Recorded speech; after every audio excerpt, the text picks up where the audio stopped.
இயேசுவின் ரத்தம் ஜெயம்.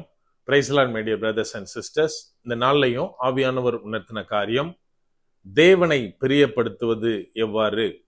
ஆவியானவர் உணர்த்தின வசனம், யோவான் எழுதின சுவிசேஷம் அதிகாரம் 6 வசனம் 29. இயேசு அவர்களுக்கு பிரதியுத்தரமாக, அவர் அனுப்பினவரை நீங்கள் விசுவாசிப்பதே தேவனுக்கேற்ற கிரியையாயிருக்கிறது என்றார். Jesus answered and said unto them, This is the work of God, that ye believe on him who he hath sent. John chapter 6 verse 29. என கண்மானவர்களே, இந்த இடத்திலே இயேசுவை பார்த்து கேட்கிறாங்க, தேவனுக்கு ஏற்ற காரியமா நாங்க என்ன செய்யணும் அப்படின்னு கேட்கிறாங்க.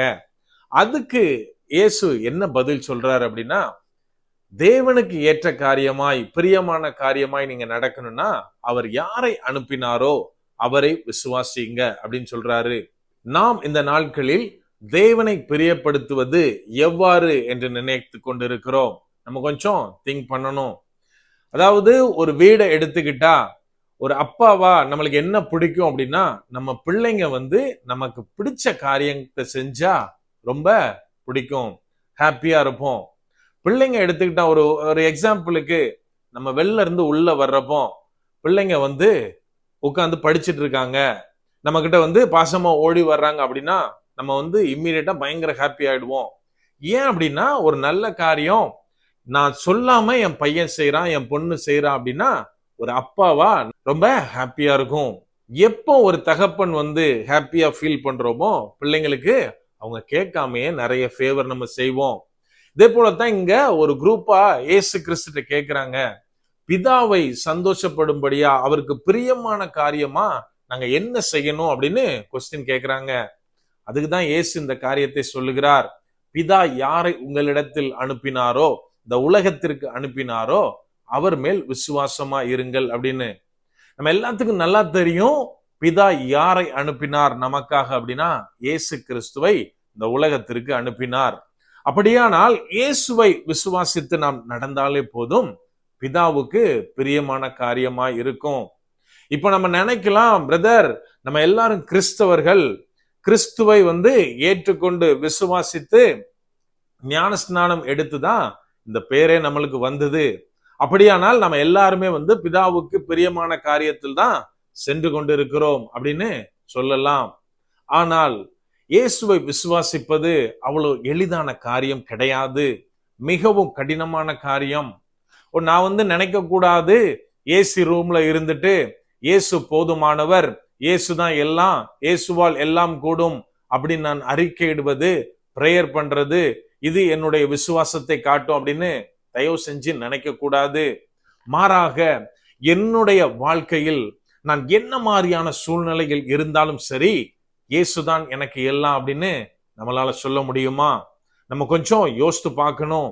என் கையில 10 ரூபாய் இல்லாம இருக்கலாம், பினான்சியல் ப்ராப்ளம் என்னை சூழ்ந்து கொண்டு இருக்கலாம், கஷ்டம் கவலை கண்ணீர்னால என் வாழ்க்கை ஒவ்வொரு நாளும் அங்கலாய்ப்பா இருந்து கொண்டிருக்கலாம்.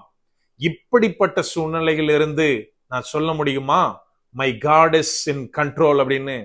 எனக்கு அன்பானவர்களே, நம்ம வேதத்துல பார்க்கிறோம், சாத்ராக் மேஷாக் ஆபேத்நேகோ இவங்க 3 பேரும் தங்களுடைய விசுவாசத்திலே உறுதியா இருந்தார்கள்.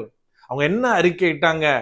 எங்களை எங்களுடைய தேவன் விடுவிப்பார், இன்கேஸ் விடுவிக்காமல் போனாலும் அப்படின்னு அந்த இடத்துல அவங்க தங்களுடைய விசுவாச அறிக்கையை, அந்த வைராக்கியத்தை அழகா சொல்றாங்க. நம்மளால இன்னைக்கு எத்தனை பேரால சொல்ல முடியும், என் தேவன் எனக்கு எது செஞ்சாலும் சரி, செய்யாவிட்டாலும் சரி, நான் அவர் மேல் நம்பிக்கையா இருப்பேன்? நம்மளால சொல்ல முடியுமா? என கண்மானவர்களே, நம்ம பண்ண வேண்டிய ஒரே ஒரு காரியம், இயேசு கிறிஸ்து மேல் விசுவாசமா இருப்பது. என்னுடைய சூழ்நிலை எனக்கு ஃபேவரா இருந்தாலும் சரி, எல்லாம் நான் எதிர்பாராத மாதிரி தலைகீழாக நடந்தாலும் சரி, நாம எப்போ தேவன் மேல், இயேசுவின் மேல் விசுவாசமா இருக்கிறோமோ அப்போதுதான் நம்மளால சொல்ல முடியும், என் தேவன், என் இயேசு எனக்கு போதுமானவர், என் இயேசு என்னை நடத்துவார், இயேசு எல்லாவற்றிலிருந்தும் விடுவித்து காப்பார் அப்படின்னு. ஆகவே எனக்கு பிரியமானவர்களே, இயேசு கிறிஸ்துவின் மேல் விசுவாசமாய் இருப்போம், தேவனை பிரியப்படுத்துகிறவர்களாய் மாறுவோம். அப்படியே கண்களை மூடுவோமா? அன்பான ஆண்டவரே, இந்த நேரத்திலே அப்பா உம்மை நோக்கி பார்க்கிறோம். ஆவியானவர் நீர் எங்களோடு இருக்கிறீர், அதற்காக நன்றி செலுத்துகிறோம். அப்பா, நீர் ஆரம்பித்திருக்கிற இந்த விசுவாசத்திற்காய் நன்றி தகப்பனே. விசுவாசத்தை துவக்குகிறவரும் முடிக்கிறவரும் நீராய் இருக்கிறீர் அப்பா. நாங்கள் கொண்ட விசுவாசத்துல ஒவ்வொரு நாளும் வளர ஆவியானவரே நீர் எங்களை பலப்படுத்துங்கப்பா. எங்களுடைய சூழ்நிலைகள் வேற மாதிரியா இருந்தாலும் சரி, நாங்கள் எதிர்பார்க்காததெல்லாம் சம்பவித்தாலும் சரி தகப்பனே, உம்மேல் வைத்த விசுவாசத்துல 1% கூட குறையாதபடிக்கு ஆவியானவர் நீர் எங்களை பாதுகாத்து கொள்ளுங்க அப்பா. நாங்க ஒவ்வொரு நாளும் விசுவாசத்துல வளர்ந்து தகப்பனே, தேவனை பிரியப்படுத்துகிற ஜனங்களா இருக்க, அவருடைய பிள்ளைகளா இருக்க ஆவியானவரே நீர் எங்களுக்கு உதவி செய்யுங்க. முற்றிலுமா எங்களை தாழ்த்தி ஒப்பு கொடுக்கிறோம். பலப்படுத்தி ஆசீர்வதிங்க. மீட்பர் இயேசுவின் மூலம் ஜெபிக்கிறோம். ஜெபம் கேளும் எங்கள் நல்ல பிதாவே. ஆமென். God bless.